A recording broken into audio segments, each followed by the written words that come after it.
નમસ્કાર, આપ જોઈ રહ્યા છો અરવલ્લી સમાચાર અને બુલેટિન સાથે હું છું માસૂમ। સમાચારોની શરૂઆત કરીએ હેડલાઇન્સથી।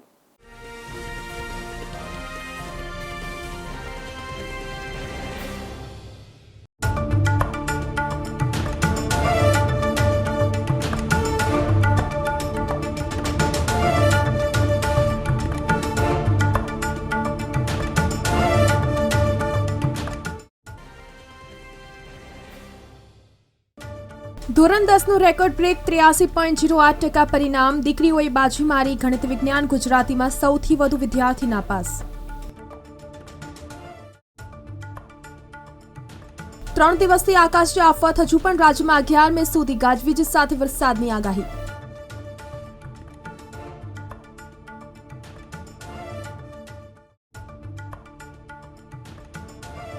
રાજ્યના 161 તાલુકામાં કમોસમી વરસાદ। ગુજરાતના 48 તાલુકામાં 1 થી 4 ઇંચ સુધી વરસાદ। સૌથી વધુ ખંભાતમાં 4.2 ઇંચ વરસાદ।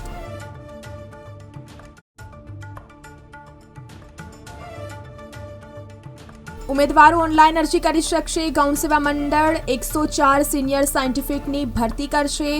22મી સુધી અરજી કરી શકાશે। ગુજરાત સહિત 10 રાજ્યોની અમિત શાહનો આદેશ। આવશ્યક સેવાઓના પુરવઠામાં કોઈપણ પ્રકારનો અવરોધ ન આવવા દેવા સૂચના આપી।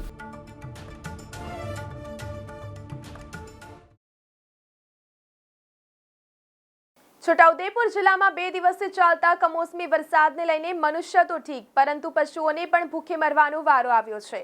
છોટાઉદેપુર જિલ્લામાં 2 દિવસથી સતત વરસાદી વાતાવરણ બન્યું છે, જેને લઈને જનજીવન ખોરવાઈ ગયું છે।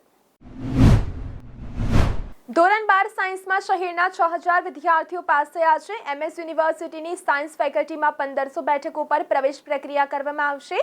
જો કે જીકાસ પોર્ટલે હજુ પ્રક્રિયા શરૂ ન કરતા વિદ્યાર્થીઓ અસમંજસમાં જોવા મળી રહ્યા છે। બુધવારે દિવસ દરમિયાન વાદળછાયું વાતાવરણ નોંધાયું હતું, તેમજ સવારથી જ વરસેલા વરસાદના કારણે તુલસીવાડી, હાથીખાના, નાગરવાડા, MG રોડ સહિત 10 થી વધુ નીચાણવાળા વિસ્તારો જળબંબાકાર થયા હતા। સુરત જિલ્લામાં છેલ્લા 2 દિવસથી કમોસમી વરસાદ થઈ રહ્યો છે, જેના કારણે તાપમાનમાં સતત ઘટાડો નોંધાઈ રહ્યો છે। બુધવારના રોજ બારડોલી નગરમાં મહત્તમ તાપમાનનો પારો 29 પર પહોંચ્યો હતો, જ્યારે લઘુત્તમ તાપમાનનો પારો 24 ડિગ્રી પર સ્થિર થયો હતો।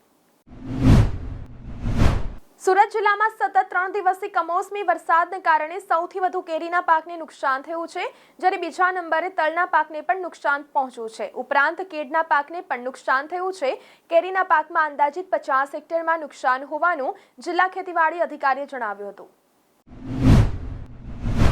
માંડવી તાલુકામાં મંગળવાર સાંજે તથા બુધવાર દિવસ દરમિયાન વાવાઝોડા સાથે તૂટી પડેલા વરસાદથી ખેડૂતો જાણે પાયમાલ થઈ ગયા હોય। મોટે ભાગે તૈયાર થયેલા તલના પાકને મોટું નુકસાન પહોંચ્યું છે।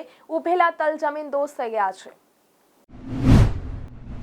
માલપુરના ગ્રામ્ય પંથકની પરણિતાને અપાઈ તાલિબાની સજા। પરણિતા પર પ્રેમ સંબંધનો ખોટો વહેમ રાખી પતિ, જેઠાણી, કાકીજી જેઠે માર માર્યો। પરણિતાને રસ્તા વડે ઝાડ સાથે બાંધવાની ઘટનાને અંજામ આપ્યો। ઘટનાની તસવીરો વાયરલ થતા બાદ કાર્યવાહી કરાઈ તો ડબારન ગામની આ ઘટનાને લઈને પોલીસ એક્શન મોડમાં। પરણિતાએ માલપુર પોલીસ સ્ટેશન ખાતે 4 આરોપીઓ વિરુદ્ધ ફરિયાદ નોંધાવી છે। તો અરવલ્લી મહીસાગરના બોર્ડર વિસ્તારના ગામમાં મહિલા પર અત્યાચાર। માલપુરના ગ્રામ્ય પંથકની પરણિતાને અપાઈ તાલિબાની સજા। પરણિતા પર પ્રેમ સંબંધનો ખોટો વહેમ રાખી પતિ, જેઠાણી, કાકીજી જેઠે માર માર્યો। પરણિતાને રસ્તા વડે ઝાડ સાથે બાંધવાની ઘટનાને અંજામ આપ્યો। ઘટનાની તસવીરો વાયરલ થતા બાદ કાર્યવાહી કરાઈ તો ડબારન ગામની આ ઘટનાને લઈને પોલીસ એક્શન મોડમાં। પરણિતાએ માલપુર પોલીસ સ્ટેશન ખાતે 4 આરોપીઓ વિરુદ્ધ ફરિયાદ નોંધાવી છે। તો અરવલ્લી મહીસાગરના બોર્ડર વિસ્તારના ગામમાં મહિલા પર અત્યાચાર।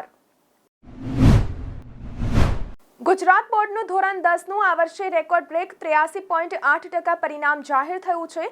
ગત વર્ષ કરતાં આ વર્ષે 0.52% પરિણામ વધુ આવ્યું છે, જેમાં વિદ્યાર્થીઓનું પરિણામ 79.56%, જ્યારે વિદ્યાર્થીનીઓનું પરિણામ 87.24% આવ્યું છે।